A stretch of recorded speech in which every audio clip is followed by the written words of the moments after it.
Bonsoir à tous, merci de nous être fidèles chaque soir. Je vous propose de découvrir ensemble le sommaire de ce journal.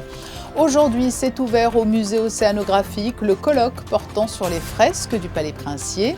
Au cours des 10 dernières années, des travaux de restauration ont en effet permis de découvrir de véritables trésors qui en disent beaucoup sur l'histoire de Monaco et plus largement sur l'histoire artistique des rivages de la Méditerranée.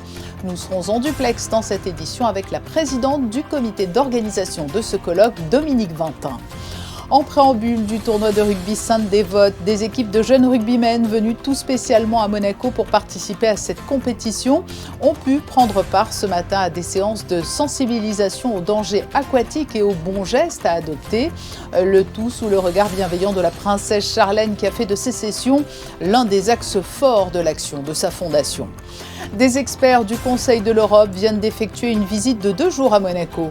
Ils appartiennent à l'APES, l'accord partiel élargi sur le sport, dont l'objectif est de promouvoir un sport plus éthique, plus inclusif et plus sûr. Nous reviendrons sur les échanges qu'ils ont eus avec les acteurs du sport à Monaco. La mairie multiplie les initiatives et offres pour soutenir les seniors. Une grande campagne d'information vient d'être lancée pour mieux faire connaître la palette de prestations proposées. Et puis nous irons découvrir une nouvelle table à Monaco. Le restaurant Sen, basé sur la cuisine japonaise, ouvrira bientôt ses portes au Méridien Beach Plaza. Après la découverte d'anciennes fresques dans l'enceinte du Palais Princier, historiens, chercheurs et restaurateurs se réunissent pendant 3 jours pour livrer les résultats d'une enquête qui a duré plus de 10 ans. Des conclusions présentées au public lors d'un colloque au musée océanographique auquel ont assisté Alban Gingembre et Jean-Alexandre Dordet. Le Palais Princier renferme bien des secrets. Un passé dessiné sur des fresques jusqu'alors cachées. Le prince souverain choisit de révéler ce trésor au public en initiant la restauration de ce patrimoine. J'étais bien loin d'imaginer les découvertes auxquelles ce chantier allait nous conduire. Et quelles découvertes!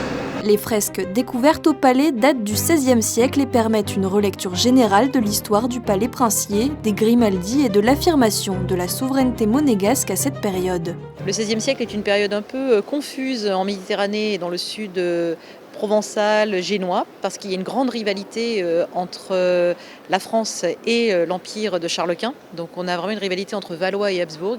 Et Monaco se retrouve au cœur de cette rivalité.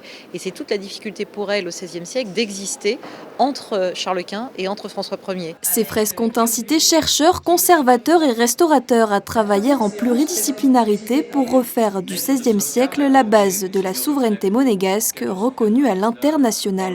Ce XVIe siècle est une redécouverte aujourd'hui.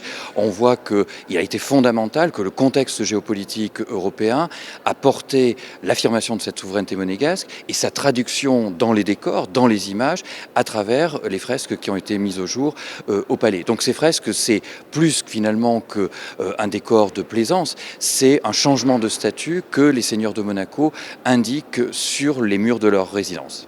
Les révélations autour de ces fresques sont nombreuses et le public est le bienvenu au musée océanographique pour assister au colloque.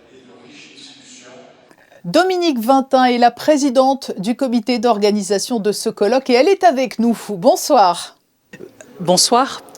Les fresques récemment découvertes au Palais Princier ont-elles modifié notre compréhension de l'histoire artistique de la principauté et même au-delà ?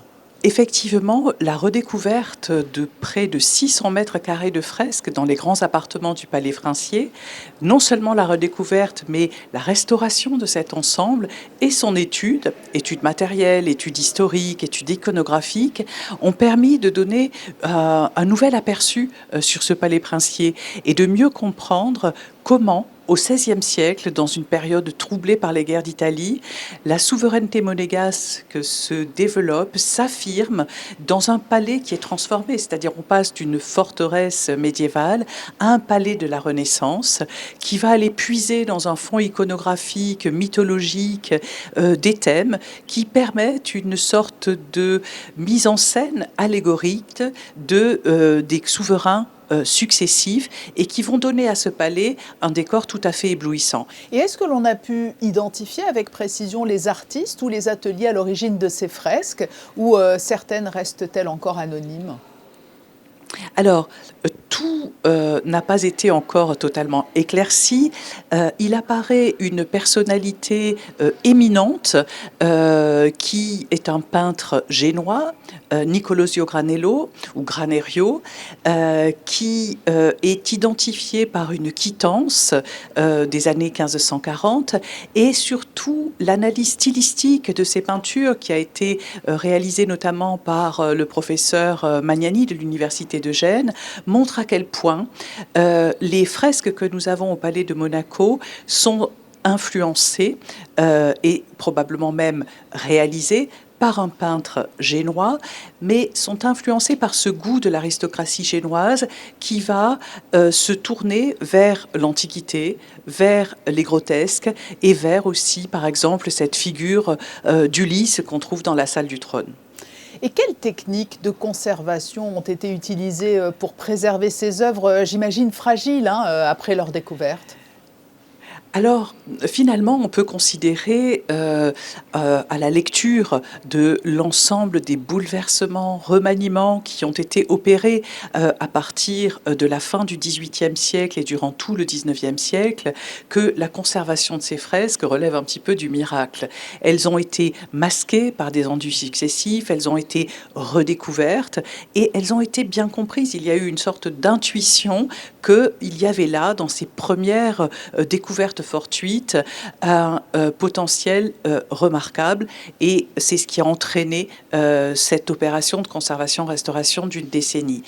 Et donc les travaux ont été conduits avec une méthodologie extrêmement adaptée à ce palais qui est à la fois la résidence de la famille Grimaldi, le centre du gouvernement, mais aussi un palais-musée qui se visite l'été. Et il a fallu adapter la méthodologie de recherche et de restauration de ces fresques. Si l'on vous comprend bien, il y a eu effectivement des fresques qui étaient masquées au fil du temps et ces découvertes ont permis de reconstituer des espaces ou des décors disparus du palais, c'est cela ?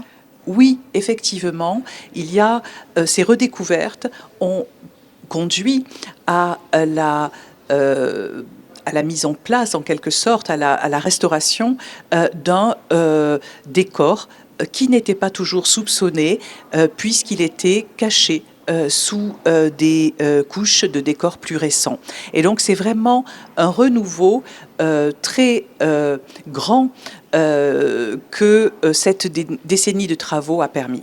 Oui, donc avec le respect le plus total des techniques originelles. Le public pourra-t-il accéder à toutes ces fresques ou leur fragilité impose-t-elle des conditions strictes de préservation et présentation donc ? Alors, une chose à signaler, c'est que pendant cette opération de restauration et d'étude des fresques, a germé l'idée qu'il fallait un plan de conservation préventive qui a commencé à être mis en place et qui se développera dans les années qui viennent. Et ça, c'est extrêmement important parce que naturellement, l'afflux de visiteurs est en lui-même une condition de dégradation des décors peints. Mais tout ça a été bien pris en considération et naturellement, ces décors ont vocation à être montrés au public dans le cadre de la visite du Palais Princier et dans le cadre de visites spécifiques comme celle que nous organisons samedi matin pour clore ce colloque en allant tous ensemble observer ces décors peints. Merci Dominique Vintin, présidente du comité d'organisation du colloque sur les fresques du Palais Princier, d'avoir été notre invitée aujourd'hui. C'est moi qui vous remercie.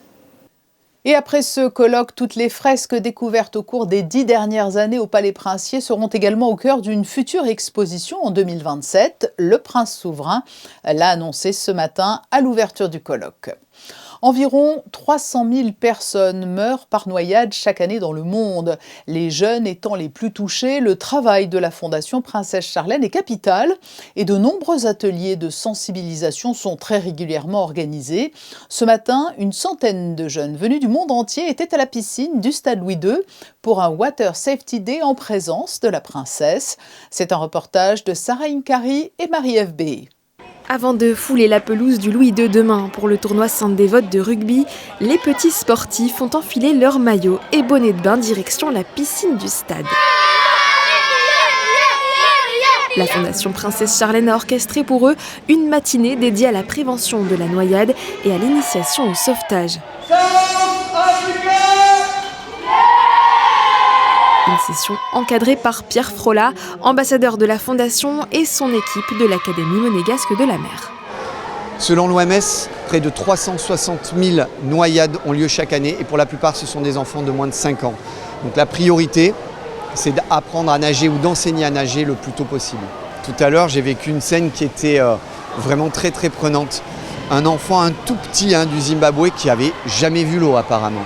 Et il ne voulait pas y aller, mais avec courage, parce que c'est un rugbyman, on l'a pris dans les bras, on l'a amené dans l'eau et depuis tout à l'heure, il fait des sauts, il descend sur le toboggan. Alors il est dans une activité où on ne nage pas encore, mais il n'a plus peur de l'eau et ça c'est le plus important. Cet enfant c'est Lemuel et il a eu la chance de partager un moment privilégié avec la princesse Charlène. I've never swam in something this deep. It's just scary. I want to return. I wish I'll come back like a few more days. Venus également d'Afrique du Sud, d'Argentine, d'Équateur, d'Inde, de l'île Maurice, des États-Unis, du Japon et de Singapour, tous les écoliers ont pris part aux différents ateliers par tranche de 15 minutes. Réanimation cardio-pulmonaire avec la Croix-Rouge, water-polo, activités plongeoires et bien d'autres. Ils ne sont pas prêts d'oublier ces moments. I really enjoyed it. I loved the diving. That was my favorite part. It was awesome. I loved it. I learned the life-saving stuff. That when you dive and you throw the buoy and then you swim and you save the guy, which is really fun. Were you enjoying the water? Right? This is cold, huh? बहुत अच्छा लगा प्रिंसेस का भाई सन से भी मिलकर बहुत अच्छा लगा बहुत मजा आया मुझे आज का दिन. Une matinée extraordinaire tant pour les enfants que pour les coachs qui les accompagnent. We've met so many new people, we've experienced so much in terms of culture. That's something that it's never spoken enough about because back home we do have flash floods, we don't have that much rain, and when it does rain we have flooding. So swimming is something that is incredibly invaluable. Persévérance, solidarité et cohésion d'équipe, ce sont ces mêmes valeurs que les joueurs mettront en avant demain dès le coup d'envoi du tournoi Sainte-Dévote, un événement organisé par la Fédération monégasque de rugby en partenariat avec la Fondation Princesse Charlène. Entre hier et aujourd'hui, Monaco, en tant qu'État membre du Conseil de l'Europe, a accueilli 6 experts de la Charte européenne du sport, venus échanger avec les fédérations et institutions locales, avec pour objectif améliorer encore les conditions de pratique du sport. Les explications de Gaëtan Lebrun sur des images de Thomas Deus. Au programme de cette mission, des échanges approfondis avec les institutions sportives monégasques, mais aussi une immersion sur le terrain. Les experts ont notamment visité les principales infrastructures sportives de la principauté, dont le stade Louis II. Cette démarche s'inscrit dans une volonté d'améliorer les conditions de pratique, aussi bien pour les sportifs amateurs que professionnels, en tenant compte des standards européens. Au niveau du Conseil de l'Europe, on s'est mis d'accord sur un ensemble de principes, puisque cette charte a été adoptée par les ministres du Conseil de l'Europe, sur certains principes qu'on considère comme incontournables ou l'essentiel à mettre en œuvre. Ça va de l'inclusion, de l'égalité d'échange, du droit au sport pour chacun, de la promotion du sport de haut niveau, mais aussi du sport pour tous. Et donc on échange avec tous les acteurs, y compris les acteurs sportifs comme on l'a fait ce matin, pour essayer d'attirer leur attention sur certains points. Alors on sait que de nombreux points, comme on l'a déjà entendu, sont mis en place à Monaco en général, mais on insiste aussi sur certains éléments plus particuliers en disant voilà, on a un point qui concerne la formation des dirigeants sportifs, des entraîneurs. Est-ce que vous avez des programmes spécifiques pour les former non seulement au management, mais aussi aux valeurs de la charte, comme le fair play, l'équité, l'égalité, etc. Donc on essaie d'avoir un dialogue interactif avec les acteurs du secteur sportif en leur disant on ne vous oblige à rien, mais voilà ce sur quoi nous on pense qu'on a un terme commun d'entente pour mettre les valeurs du Conseil de l'Europe en œuvre dans le secteur du sport. Au-delà des infrastructures, les discussions ont également porté sur les politiques sportives, l'inclusion ainsi que la promotion de l'activité physique. Les autorités monégasques voient dans cette visite une opportunité de renforcer encore davantage leur engagement en faveur du sport en travaillant main dans la main avec le Conseil de l'Europe. Tout au long de l'année, il y a des réunions qui ont lieu au Conseil de l'Europe, où nous exposons ce qui est fait, et puis surtout, nous aurons l'occasion de le redire, puisque Monaco va présider le Conseil de l'Europe à compter du mois d'avril prochain jusqu'au mois d'octobre. Et il y aura ici, au tout début novembre, une conférence des ministres des Sports où nous rappellerons ce que nous faisons, en particulier en matière d'équipement, mais surtout transmission de valeurs, comme je le disais, discipline, mais aussi faisons attention aux violences dans le sport, parce que c'est aussi un sujet qui sera abordé au mois de novembre. Les experts de la Charte européenne du sport ont terminé leur séjour en principauté en assistant au Water Safety Day aux côtés de la princesse Charlène. La prise en compte des besoins des seniors fait partie des priorités de la mairie qui multiplie les actions en faveur de cette frange de la population. Le service des seniors et de l'action sociale diffuse d'ailleurs une nouvelle campagne d'information pour mettre en avant les différents services mis à la disposition des seniors de Monaco. Fabien Bonilla et Alexa Vial nous en disent plus. Auxiliaire de vie, aide à domicile, livraison de repas ou encore téléalarme. Chaque jour, si vous êtes monégasque ou résident, vous ou vos proches pouvez faire appel à la mairie pour vous soutenir sur du long terme ou une courte période ponctuelle. Et pour cela, une campagne d'information vient d'être mise en place. Son titre, À vos côtés chaque jour, une campagne pour mieux faire connaître les aides du service des seniors et de l'action sociale. Nous tenons à ce que toute la population monégasque, tous les résidents de Monaco, sachent que la mairie est là pour les aider en cas de coup dur, ou tout simplement parce qu'on a beaucoup de jeunes aussi qui ont des accidents de la vie, mais aussi pour toutes les personnes âgées, pour trouver un peu de réconfort, de joie, de parole, c'est important. La mairie propose 4 services destinés à accompagner les résidents dans leur quotidien, auxiliaire de vie, aide au foyer, distribution de repas à domicile ou encore téléalarme. Marcel, 94 ans, bénéficie de ces 4 services. La téléalarme, vous voyez que j'ai toujours au poignet, le service plateau repas, auxiliaire de vie, ces charmantes personnes qui nous accompagnent, surtout si on doit sortir, et l'aide au foyer, l'aide ménagère. Mais moi, je suis vraiment, et elles sont surtout très gentilles, très aimables. Vraiment, moi, je suis satisfaite des services de la mairie. Si ces prestations sont souvent associées aux personnes âgées, elles peuvent également être destinées à tout résident qui serait confronté à une situation temporaire de fragilité. Effectivement, ça ne concerne pas que les personnes âgées puisqu'on peut être face à des difficultés et un accident de ski, une grossesse difficile ou l'arrivée de triplés par exemple, et donc on peut avoir besoin d'aide dans son quotidien de manière temporaire ou sur un plus long terme. Il suffit de contacter le service des seniors et de l'action sociale, de voir avec son médecin pour avoir un certificat médical, pour avoir une prescription médicale et à partir de là on peut bénéficier des prestations du service des seniors et de l'action sociale.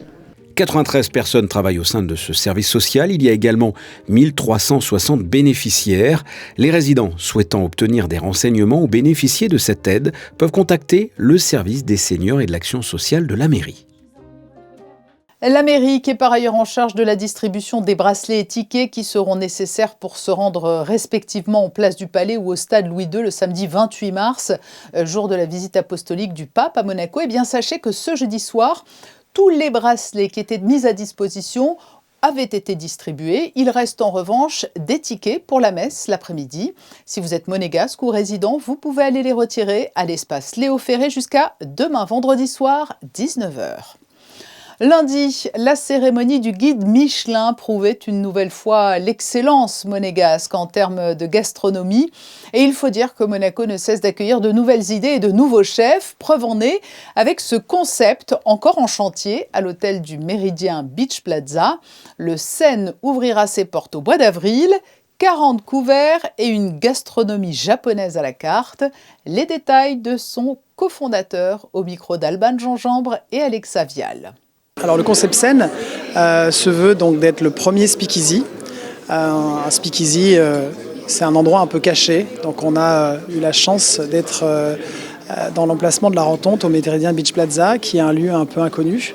On a voulu créer justement cette immersion japonaise pour transmettre le mieux possible la culture japonaise.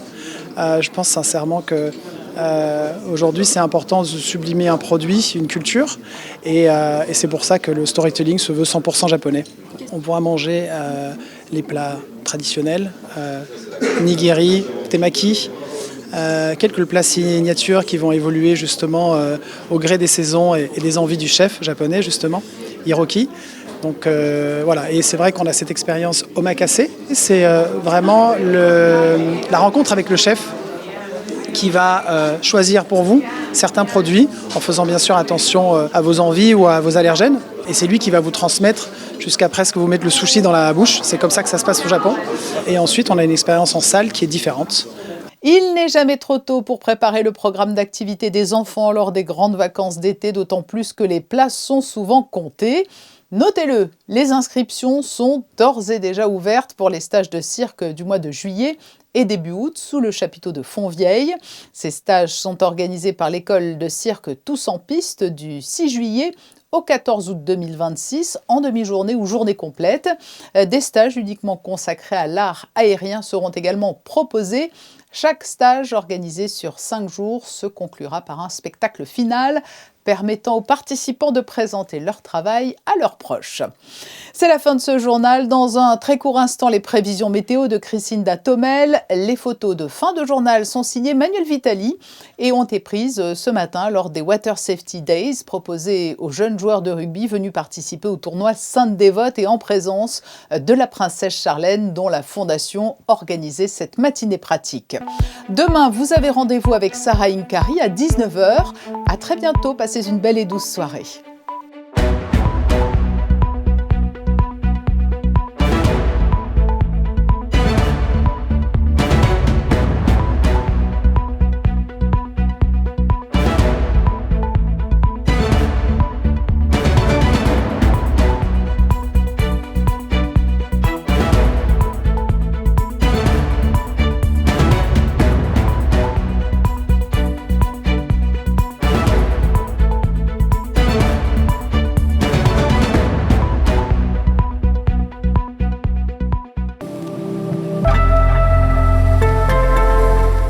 Bonsoir à toutes et à tous. Voici votre météo pour demain, vendredi 20 mars sur Monaco et ses environs.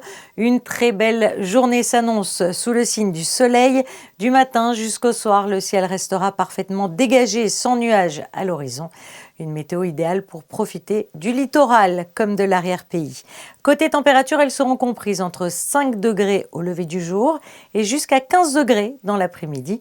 Une fraîcheur matinale qui laissera place à une douceur printanière particulièrement agréable. Le vent, quant à lui, restera discret et la mer peu agitée. Et puis sinon, nous fêterons également demain les Herbert. Alors ce prénom d'origine germanique signifie brillant guerrier. Une anecdote intéressante, au Moyen-Âge, les Herbert étaient souvent associés à la noblesse et aux chevaliers, symbole de courage et de loyauté. Je vous souhaite à tous une très belle journée sur Monaco Info.